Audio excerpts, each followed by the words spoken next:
Hello and नमस्ते। क्या आप जानते हैं इकोलॉजी यानी कि हमारे जीवन और वातावरण दोनों के बीच घनिष्ठ संबंध होता है। मुझे ऐसा लगता है कि इसके बारे में लोगों को जागरूक करना चाहिए। कैसे करेंगे जागरूक? हम वृक्षारोपण अभियान, जल संरक्षण, इस तरह के कार्यक्रमों का आयोजन करके या इनका हिस्सा बन के। इससे यह फायदा होगा कि लोगों को इसके महत्व के बारे में समझ सकने में आसानी होगी। तो मेरा नाम है शालिनी राव, मैं डिजिटल बायोलॉजी शास्त्र की डिजिटल रचयिता हूँ। मेरा वीडियो आपको पसंद आए तो लाइक करें, शेयर करें एंड सब्सक्राइब करें। साथ ही बेल आइकन को प्रेस करना ना भूलें, जिससे कि आपके पास न्यू वीडियो की नोटिफिकेशन जाती रहे। तो गाइस चलिए शुरू करते हैं। हमारा आज इकोलॉजी का 10 पार्ट है। जैसे कि हमारा इकोलॉजी बहुत लास्ट 1 वीक से इकोलॉजी चल रहा है, बट क्या करें, ये टॉपिक बहुत बड़ा है। एनसीईआरटी में ही इसके 4 टॉपिक दिए हुए हैं, 4 लेसन है, तो उनको सबको एक साथ कंबाइन करके आपको पढ़ाना वो भी बहुत, और सब चीज़ इम्पॉर्टेंट है। ऐसा नहीं कि इसको ये हम छोड़ सकते हैं, वो छोड़ सकते हैं। तो सारा सिस्टमेटिक आपकी बुक के अकॉर्डिंग ही चल रहा है। तो कल के पार्ट में हमने देखा था कि ये आपका सेक्सीजन देखा था, समझ में आया सबको? ठीक है, तो आज हम देखेंगे कि आपका इकोटोन, इको टाइप, ये सब क्या है। कुछ टर्म है जो बहुत ज़्यादा पूछे जाते हैं, ठीक है, विद एग्जाम्पल। जैसे कल हमने सक्सीजन में आपको मैकेनिज्म बताया था, तो उसकी 7 स्टेप्स होती है जो कि आपके नाम से पूछा जाता है। कभी कभी सीरियल लगाने को भी आ जाता है, और कभी कभी नाम से पूछेंगे कि इंग्रेडिएंट्स में क्या होता है, या इस तरह आपका वो आपको याद रखना है। तो जैसा है वैसे ही आपने याद करना पड़ेगा। तो ये टॉपिक थोड़ा टफ तो नहीं है, बट हाँ ये है कि थोड़ा लेंदी है, तो जिसको हमें काफ़ी चीज़ें हैं इसमें जो कि हमें सब एक साथ समावेश करके पढ़ानी। तो आज हम पढ़ेंगे निश, ठीक है। निश, इसे भाई बहुत लोग निच बोलते हैं, नीचे बोलते हैं, बट इसे निशा आता है, ठीक है। तो निश है इसका। तो निश के बारे में पढ़ेंगे कि निश के टाइप क्या होते हैं, क्या उसका क्राइटेरिया होता है, और कैसे वो फंक्शन करता है, ठीक है।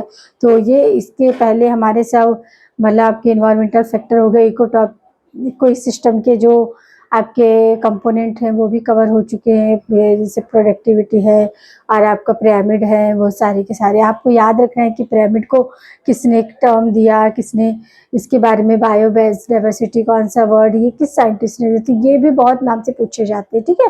तो अभी शुरू करते हैं हम अपने निश पे। निश को किसने दिया था? निश को दिया था ग्रीनर साइंटिस्ट थे, उन्होंने निश का कंसेप्ट दिया था। इन्होंने क्या बोला था कि जब एक पर्टिकुलर एरिया में जो भी जितने भी अपने लिव एंड एक्टिविटी, सारी एक्टिविटी लिविंग ऑर्गेनिज्म करें, तो वो उन्होंने पर्टिकुलर एरिया को क्या निश बोला था, कि ऐसा पर्टिकुलर स्पेस या ऐसा आपका इकोसिस्टम जहां पर वो लिव यानी कि अपने जिंदा रहने और अपने से जुड़ी सारी एक्टिविटी करे। तो when any organism live and perform all the activities, ठीक है, अपनी सारी। अब ये ऑल एक्टिविटी में इनका हाइपर वॉल्यूम एक्टिविटीज भी, हाइपर वॉल्यूम यानी कि इन्वायरमेंटल फैक्टर, उसके अगेंस्ट भी तो हमें क्या करना पड़ता है, सर्वाइव करना पड़ता है। तो ऑल एक्टिविटी में आपकी इस सब के आ जाता है, ठीक है। तो जो निश है इसे 3 तरीके के साइंटिस्टों ने दिया था। एक सिंपल था, जो सिंपल निश, उसे हैबिटल निश। अब हैबिटल का मतलब आपको पता है ना, कि हैबिटल यानी कि पर्टिकुलर स्पेस। हैबिट एंड हैबिटल हम पढ़ते हैं। तो हैबिट क्या हो गई कि उसकी जो भी उसका वो होता है, रूटीन होता है, या फिर जो वो खाता पीता, फीडिंग से रिलेटेड होता है। मगर हैबिटल क्या है? स्पेस, जहाँ पे वो सर्वाइव कर रहा। तो एक साइंटिस्ट थे जिन्होंने हैबिटल क्या दिया था, निश दिया था। तो वो ग्रीनल नहीं दिया था। जिन्होंने निश को टर्म किया था उन्होंने ही आपका हैबिटल क्या, निश को भी परफॉर्म किया था। हैबिटल निश में इन्होंने बोला था कि जो भी आपका लिविंग ऑर्गेनिज्म वो पर्टिकुलर स्पेस के अंडर में ही अपनी एक्टिविटी करता है, जिस स्पेस में है उसी में आपका एक्टिविटी करेगा। तो फिर इसके बाद सेकेंड जो टॉपिक निश है, ये दिया था आपके इल्टॉन ने, जिन्होंने पिरामिड का कंसेप्ट दिया था। तो इल्टॉन बोले भाई ऐसा नहीं हो सकता है कि एक स्पीसीज है, वहां पर जो लाइव कर रहा है वही केवल नहीं। उन्होंने बोला कि इससे अपेक्षा जो इसके सराउंडिंग के जो इफेक्टर है वो भी इफेक्ट करते हैं उसकी एक्टिविटी जो चेक कर रहा है। तो इन्होंने टॉपिकल लेवल पर दिया। ग्रीनल ने किस पे दिया? ग्रीनल ने दिया ओनली हैबिटल बेस पे निश को, जबकि आपके एल्टॉन ने क्या दिया, ट्रॉफिक बेस पे दिया कि ट्रॉफिक बेस पे आपका एक जो भी आपके इन्वायरमेंटल फैक्टर होते हैं वो भी अफेक्ट करते हैं किसको, आपके लिविंग ऑर्गेनिज्म के रहने की कंडीशन को और उसकी से रिलेटेड एक्टिविटीज की कंडीशन। ठीक है, फिर इसके बाद आए, इसके बाद आपका जो सबसे ज्यादा पूछा जाता है थर्ड है आपका मल्टी डायमेंशनल हाइपर वॉल्यूम निश। ये सबसे ज्यादा पूछा जाता है, तीनों निश पूछे जाते हैं मगर सबसे ज्यादा आपको नाम से पूछा जाएगा कि मल्टी डायमेंशनल आपका हाइपर वॉल्यूम निश क्या होता है। इसको दिया था हचिंसन ने। ठीक है, तो आपने याद रखना है कि हैबिटल निश किसने दिया था, ग्रिनल ने दिया था, और आपका ट्रॉपिकल निश किसने दिया था, आपका एल्टॉन ने दिया था, जिन्होंने पिरामिड कर दिया। ऐसे आप कोरिलेट करके देखोगे तो आपको क्या होगा कि आपको साइंटिस्टों के नाम भी याद होंगे और साथ में आप ये लेसन को कोरिलेट भी कर सकते हो। और हचिंसन ने क्या दिया था, मल्टी डायरेक्शनल हाइपर वॉल्यूम निश। अब यहाँ हाइपर वॉल्यूम वर्ड यूज हुआ, हाइपर वॉल्यूम से यहाँ पर रिलेट हो जाएगा आपका इन्वायरमेंटल फैक्टर। अब इन्वायरमेंटल फैक्टर में क्या आता है, आपका सॉइल भी आता है, वाटर भी आता है, और आपका रेनफॉल भी आता है, और आपका ह्यूमिडिटी भी आता है। ठीक है, ये सारी की चीजें आपकी कहाँ, हाइपर वॉल्यूम में। जहां भी आप ये टॉपिक में अगर इकोलॉजी में आपने कहीं हाइपर वॉल्यूम देखा है, हाइपर वॉल्यूम पढ़ा है, तो हाइपर वॉल्यूम में पूरा अलग से लिखने की जरूरत नहीं है कि ये आपके इन्वायरमेंटल फैक्टर ही होते हैं, जिसमें क्या इंक्लूड होता है आपका एयर, टेम्परेचर, एटमॉस्फेयर, और आपका ह्यूमिडिटी, और आपका ये जो स्वेल है, विंड है, वो सारे के सारे जितने भी आपके इन्वायरमेंटल फैक्टर होंगे जो इफेक्ट करेंगे क्लाइमेट को, करेंगे इकोसिस्टम को, करेंगे, वो सारे के सारे हाइपर वॉल्यूम में चले जाएंगे। ठीक है, तो पता लगा हमें निश 3 टाइप के लिस्ट आपके साइंटिस्टों ने दिए थे। फर्स्टली क्या था आपका हैबिटल निश जो ग्रिनल ने दिया था, फिर ट्रॉपिकल निश था जिसे किसने दिया था, जिसे एल्टॉन ने दिया था, जिन्होंने पिरामिड का दिया था। और थर्ड आपका क्या है, मल्टी डायरेक्शनल हाइपर वॉल्यूम निश, ये दिया था हचिंसन ने। ठीक, इन्होंने क्या बोला कि जो लिविंग ऑर्गेनिज्म है वो जिस एरिया में रहता है, तो एरिया यानी पर्टिकुलर स्पेस तो हैबिटल हो गया, और एक्टिविटी क्या कर रहा है, ट्रॉफिक लेवल। तो इन्होंने बोला दोनों ही इंपॉर्टेंट है। जैसे जैसे आपके ट्रॉफिक लेवल, ट्रॉफिक कंडीशंस आएंगी, जैसे इन्वायरमेंटल कंडीशन, तो उनका एडेप्टेशन हैबिटल भी क्या होता है, चेंज होता है। ठीक है, अब इसके बाद हम सिंपली जो निश को पढ़ते हैं वो दो तरह के, एक फंडामेंटल निश होता है, एक रियलाइज्ड होता है। ठीक है, फंडामेंटल निश में क्या है कि जो भी आपको जैसे पर्टिकुलर ये कोई एरिया है, ठीक है, ये पर्टिकुलर एरिया, ठीक है, इसमें कोई स्पीसीज रह रही है। ठीक है, सक्सीजन हमने यही देखा था कि अपना एक क्या ग्रो कर रही। ठीक है, यहाँ कोई स्पीसीज रह रही है, अब यहाँ पर कुछ टाइम के लिए दूसरी स्पीसीज आ जाती है, ये तो ये क्या इंटरैक्शन, यानी कि maximum area without interaction other species. तो ये मैक्सिमम क्या हो गया, ये वाला मैक्सिमम हो गया कि ये जो एरिया है ये पूरा का पूरा किसी एक ही तरह की वन स्पीसीज है, जो कि किसी भी do not relate to the interaction other species. ठीक है, तो आपका फंडामेंटल निश क्या हो रहा है कि पर्टिकुलर जो मैक्सिमम एरिया है उसमें one single type of species he grow कर रही है विदाउट इंटरैक्शन अदर स्पीसीज। अब यहीं पर अगर हम ये कह दें रियलाइज्ड, यानी कि यहीं पर दूसरी स्पीसीज आ गई, जो कि ये आपका ए है और ये है बी। तो अब ए वाली जो पॉपुलेशन है वो क्या समझ रही है, ये वाली सोच रहे हैं कि ये पूरा हमारा है। ठीक है, ये पूरा इसका है ए वाले का। फिर इसका जो बी वाली पॉपुलेशन आपका कम्युनिटी बनी है, तो उसका पार्ट कितना होगा, ये पूरा बी सर्कल नहीं, ये जो दोनों इंटरलैप कर रहे हैं, इंटरेक्शन हो रहा है, ये ना तो ए के पार्ट में जाएगा ना ही बी के पार्ट में, किसके पार्ट में जाएगा, ये ए पूरा टोटल, ये पर्टिकुलर, तो ये एग्जैक्ट, इसका एग्जैक्ट एरिया, और ए क्या है आपका मैक्सिमम एरिया। मैक्सिमम एरिया क्यों आया था, फंडामेंटल है, मैक्सिमम एरिया क्यों आया, क्योंकि वहां पर क्या है, do not attract interaction other species, तो वहां पर मैक्सिमम एरिया आ गया। जबकि आपका जो रियलाइज्ड है उसमें क्या है कि दो स्पीसीज है जो कि एक दूसरे पे क्या कर रही है, इंटरैक्ट कर रही है। तो जो रियलाइज है यानी कि वो ये समझ रहा है ये पूरा पर्टिकुलर मेरा है, बट ये इसका नहीं है, क्योंकि इतना तो इंटरैक्शन में चला गया ना। ठीक है, तो यहाँ पर आपका क्या रियलाइज्ड निश। अब इसके बाद कुछ टर्म्स है, जैसे एकेड। एकेड क्या होता है कि जो भी स्पीसीज ग्रो कर रही है पर्टिकुलर एरिया में, वो जेनेटिकली तो सिमिलर होंगी, ठीक है जी, इनके मतलब जीनोटाइप तो सेम होंगे, बट फिनोटाइपिकली डिफरेंट होंगी। जैसे फॉर एग्जांपल कोई स्पीसीज है जो आपके ग्रासलैंड में ग्रो कर रही है, इंसेक्ट की कोई देख लीजिए, अपना यहाँ एग्जांपल मैं ले रही हूँ। ठीक है, कोई भी आपका इंसेक्ट की स्पीसीज है, वो क्या है एक पर्टिकुलर ग्रैंड लेस में क्या कर रही है, आपका सरवाइव कर रही है, उसको हम कुछ टाइम के लिए क्या करेंगे कि फॉरेस्ट इकोसिस्टम में शिफ्ट कर देंगे। तो क्या है, इनका जेनेटिकली तो सिमिलर है, यानी कि जो वहां ग्रो कर रही थी बस उनकी क्या होगा, उनकी मतलब ब्रीडिंग में कुछ कम आएगा, कुछ उनका मॉर्फोलॉजिकल चेंज होगा। क्यों? ये फिनोलॉजिकली डिफरेंट, फिनोलॉजिकल का मतलब मॉर्फोलॉजी, हमने उसका क्या किया, एनवायरमेंट चेंज कर दिया ना। अभी वो ग्रासलैंड में थी, फिर हमने उसे फॉरेस्ट इकोसिस्टम में शिफ्ट कर दिया, ठीक है। तो क्या वो फिनोटॉपिक क्या डिफरेंस, तो वो टाइम होगा। फिर कुछ टाइम के बाद क्या करेंगे, वहां पर स्पीसीज ग्रो हुई, उस स्पीसीज को हम वापस ग्रासलैंड में क्या करेंगे, शिफ्ट कर देंगे। तो ये वापस उसी तरह ग्रो करने लगेगी जिस तरह ये पहले करती थी। तो क्या हो गया कि जो आपका इडेक होते हैं, इडेक क्या होते हैं, वो ऐसी स्पीसीज का ग्रुप जो कि जेनेटिकली तो सिमिलर होते हैं बट फिनोटाइपिकली क्या होते हैं, डिसिमिलर होते हैं, क्योंकि उनका इन्वायरमेंटल फैक्टर हमने चेंज कर दिया, ग्रासलैंड से उसे फॉरेस्ट इकोसिस्टम में शिफ्ट कर दिया। तो कुछ टाइम के बाद वहां पर हैबिटेट के अकॉर्डिंग थोड़ा सा डिफरेंस होगा, जो कि डिफरेंस हमें बाद में हम उसे शिफ्ट करेंगे तो वो वापस वहीं पर, क्योंकि ये चेंजेबल है, ठीक है, इसलिए ये यहाँ पर क्या हो जाएगा, चेंज हो जाएगा। वही आपका जो दूसरा होता है क्या, इकोटाइप। इकोटाइप क्या होता है, इसे टेरेसन किसे देते हैं, टेरेसन साइंटिस्ट ने डिस्कवर किया था। इसमें क्या होता है कि जेनेटिकली और टिपिकली दोनों ही सेम होते हैं, फिनोटाइप और जेनेटिक स्पीसीज दोनों ही सेम होती है।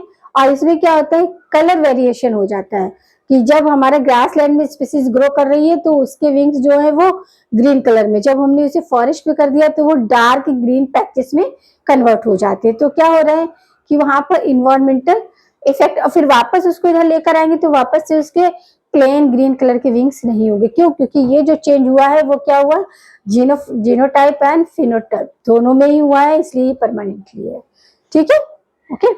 अब इसके बाद हमारा आता है गिल्ड। गिल्ड क्या होता है कि जैसे कोई group of species, for example जैसे कि ये कोई ट्री है, इस पे कोई फ्रूट लगा है, ठीक है, वो फ्रूट को आपका बर्ड भी खा रही है, स्क्वायरल भी खा रही है, और आपका पैरेट भी, मतलब स्क्वायरल भी खा रही है, बर्ड भी खा रही है, और कोई हर्बीवोर्स भी खा रहा है, ठीक है। यानी कि क्या हुआ, ग्रुप ऑफ स्पीसीज, क्योंकि बर्ड्स विंग वाले हैं उनकी अलग कैटेगरी है, और स्क्वायरल की अलग कैटेगरी है, और आपकी जो हर्बीवोर्स है वो। तो ये क्या हो गया कि एक ही फ्रूट है मगर ग्रुप ऑफ स्पीसीज, यानी कि हर्बीवोरस, बर्ड्स एंड आपका हर्बीवोरस, और ये सब किस में चले जाते हैं, ठीक है। तो ये तीनों के तीनों इसे खा रहे हैं, यानी कि ग्रुप ऑफ स्पीसीज, ठीक है। ये अब इसमें क्या होता है कि एक ही रिसोर्स होता है मगर सबके पास जा रहा है, ठीक है। अब इसके बाद आता है इको स्पीसीज। इको स्पीसीज क्या होता है कि इसमें जो भी आपकी स्पीसीज है, अब जैसे फॉर एग्जांपल है कि अभी जो हमने ग्रासलैंड का एग्जांपल लिया था, वैसे क्या है कि ग्रास है जो हमारी ग्रासलैंड में उग रही है, उसको हम कुछ थोड़ा शिफ्ट कर देंगे, फुटपाथ के किनारे पे जो ग्रास लगी होती है, या फिर ये बोलो आर्टिफिशियल गार्डन में हम शिफ्ट कर देते हैं ग्रासलैंड की ग्रास को, तो वहां पर उसके फीचर्स क्या होंगे, सेम ही होंगे, ठीक है। तो वहां ब्रीडिंग उसकी कुछ भी, अब वो वहां पर गया वहां पर ऐसे, मगर वो आगे ग्रो भी उसी सीक्वेंस में करेगी, यानी कि ब्रीड्स आर सेम स्पीसीज, वैसे ही स्पीसीज में ब्रीडिंग की कोई इफेक्ट नहीं पड़ेगा। ऐसे ही आपका सीनो स्पीसीज होता है, इसमें क्या होता है कि जिसमें जो भी ग्रुप ऑफ स्पीसीज है वो क्या होता है, फर्टिलाइज ऑफ स्प्रिंग को बॉर्न नहीं कर पाता है, किसको करेगा, स्ट्राइल को करेगा। स्ट्राइल यानी कि जो आगे क्या हो जाते हैं, अपने सेक्सुअली हेरिशेस नहीं कर पाते, ठीक है। तो ये इसमें डिफरेंट हो जाता है जीनोटाइप में, ठीक है। जीनोटाइप स्पीसीज जो होती है उसमें क्या होता है कि वो ब्रीडिंग में जो हो जाते हैं वो क्या, स्टेराइल ऑफ स्प्रिंग को बॉर्न करने लगते हैं, ठीक है। फिर आपका आया एनर्जी प्रोपोर्शनिंग। एनर्जी प्रोपोर्शनिंग क्या है, ये कंसेप्ट जो था वो इन्होंने मैथ्यूर एंड एडोर ने किया था, एडोर विटसन, दो साइंटिस्ट ने मिलकर दिया था, एमसी अथर एंड आपका एडवर्ड विटसन, इन तीनों ने मिलकर दिया था। कौन सा कंसेप्ट दिया था, एनर्जी प्रोपोर्शन पार्टीशन का, ठीक है। ये क्या होता है, इन्वायरमेंट की सिचुएशन पर स्पीसीज को इन्होंने कैटेगराइज कर दिया। तो बेसिकली दो पे किया, आर सिलेक्टिव स्पीसीज और के सिलेक्टिव। हमने जब पीछे कल पढ़ाया था आपको सक्सीजन, तो उसमें हमने आपको एक फॉर्मूला बताया था कि आपका क्या, D T upon D N is equal to R N. तो जो ये आर है ना, ये स्पीसीज, ठीक है। तो ये आपका क्या है, आर सिलेक्टिव स्पीसीज और के सिलेक्टिव स्पीसीज। अब देखो ये जो सिलेक्टिव स्पीसीज होती है वो क्या करती है, इनकी कुछ डिफरेंट फीचर्स होते हैं जो कि हम अभी देखेंगे यहाँ पर, जैसे कि यहाँ पर है, ठीक है। क्या है कि मतलब जो आर स्पीसीज है और आपका के है, तो इसमें क्या है आपका आर स्पीसीज, ये क्या सिलेक्टिव है, ठीक है। तो ये इसमें कुछ फीचर्स है जैसे इन्वायरमेंटल फैक्टर है, बॉडी साइज है, लाइफ स्पैन है, और आपका रिप्रोडक्टिव पोटेंशियल है, आपका नंबर ऑफ ऑफस्प्रिंग और रिप्रोडक्टिव एज, और आपका मोर्टेलिटी रेट और पेरेंटल केयर, रिलीजियस रेजिलेशन क्या होता है कि मतलब अपने को फिर से, जैसे मैंने कल बताया था कि फॉरेस्ट को जला दिया फिर वापस उसे ग्रो करने में कितना मतलब आपका फॉरेस्ट है तो 100 ईयर लग जाएगा, और ग्रास लैंड को हमने डिस्ट्रॉय किया तो उसको बनने में 40 से 50 साल ही लगेंगे। और फिर आपका resistance, number of time of reproduction, ठीक है, और आपका क्या सर्वाइवलशिप कर्व, और आपका सक्सेशन स्टेज, ये आपके आर सिलेक्टिव स्पीसीज एंड के स्पीसीज सिलेक्टिव के अंडर पे करेंगे। तो इन्वायरमेंटल फैक्टर क्या है, अनसर्टेन होते हैं और ये वेरिएबल होते हैं, जबकि के सिलेक्टिव स्पीसीज जो होती है वो सर्टेन होती है और कांस्टेंट होती है, उसमें जो भी चेंज होंगे वो वेरिएबल नहीं होते हैं। और बॉडी साइज क्या होगा, आर सिलेक्टिव स्पीसीज का क्या होगा, स्मॉल होगा, जबकि के सिलेक्टिव स्पीसीज का लार्ज होगा, जस्ट अपोजिट होगा। लाइफ स्पेन क्या है, इनका शॉर्ट होगा, इनका लॉन्ग होगा। रिप्रोडक्टिव पोटेंशियल इनका हाई होगा, इनका लो होगा।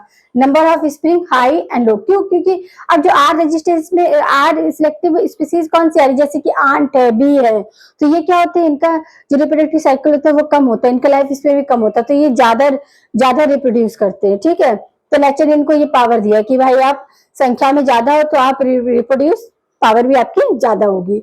और यही आपका जो काउ के सिलेक्टिव में क्या काउ वगैरह है जो कि मतलब क्या रिप्रोडक्टिव पीरियड इनका क्या है, अर्ली नहीं लेट स्टार्ट होता है, और फिर क्या है one time is only one young ones, ठीक है। और ये क्या है कि नंबर में ज्यादा रहते हैं तो ये क्या करते हैं, ज्यादा सेक्सुअली जो होता है वो एक्टिविटी ज्यादा करती है, ठीक है। तो आपका रिप्रोडक्टिव एज अर्ली, ये लेट।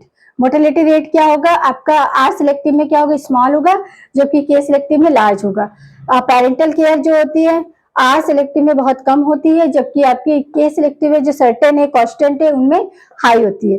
रेजिबल यानी कि बहुत जल्दी वैसे ही ग्रो कर जाते हैं, क्योंकि इनका क्या है रिप्रोडक्टिव पीरियड जो है वो अर्ली है तो जल्दी जल्दी करते हैं ये, ठीक है। क्यों, क्योंकि ये अगर अब देखो एंट को हम लोग अगर डिस्ट्रॉय करें तो पूरा इकट्ठा ग्रुप में चला जाता है, और जैसे काउ डॉग वगैरह वो तो एक ही मरेगी, तो ऐसा होता है जैसे इनके ग्रुप में ज्यादा होते हैं तो उनकी वो रिप्रोडक्टिव पावर क्या होती है, ज्यादा होती है, नेचर ने उनको वो पावर दिया हुआ है, ठीक है, कि तुम संख्या की कम और इनका लाइफ स्पैन भी कम ही होता है, ठीक है। तो अब ये हो जाए सर्वाइवरशिप। सर्वाइवरशिप कर्व क्या है कि जो हमने आपके यहाँ आर सिलेक्टिव और आर के सिलेक्टिव जो स्पीसीज चूज किए उनका कर्व कैसे बनता है इन्वायरमेंट में, तो ये क्या है लाइफ टेबल भी बोलते हैं इसे।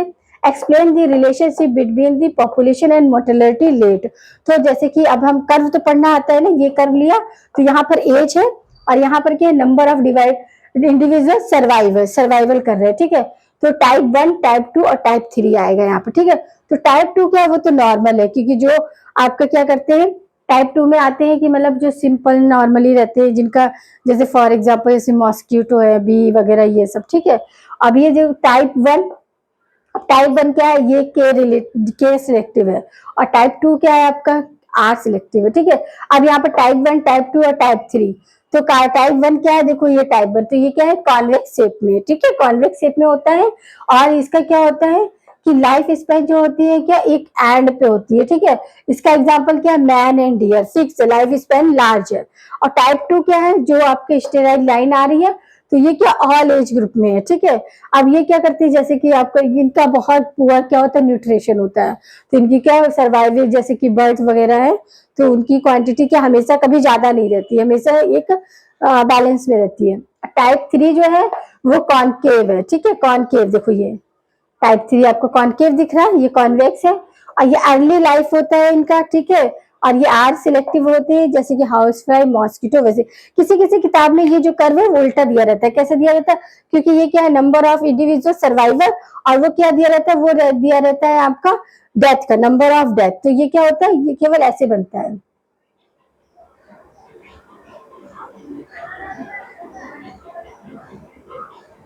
इस तरह बन जाता है। मगर इसमें भी क्या होगा आपका टाइप 2 होगा वो मीडियम में ही होगा, और टाइप 1 और ये टाइप 2 ये डायरेक्शन में कोई डिफरेंट नहीं होता है और इनके रेशियो में भी वही कोई डिफरेंस नहीं होता है। तो आज हमारा क्या हुआ, निश हुआ, निश से किया हमने और इससे कुछ रिलेटेड कुछ वर्ड आए जैसे can, ecotope, grid, ecosystem, eco species, अफिनो स्पीसीज, ये सारा हमने आर रिलेटिव और एक्स रिलेटिव ये किया। अब आगे हम इसी को आगे हम क्या करेंगे, जो हमारे फॉरेस्ट कंजर्वेशन वो रूल्स को आगे पार्ट में हम पढ़ेंगे। तो आपको ये याद रखना है अच्छे से और अच्छे से रिवाइज करना है, ठीक है। तो ऐसा करना है तो आपका ये क्या हो गया, यहाँ पर ये पार्ट क्या होता है, खत्म होता है, ठीक है। ओके।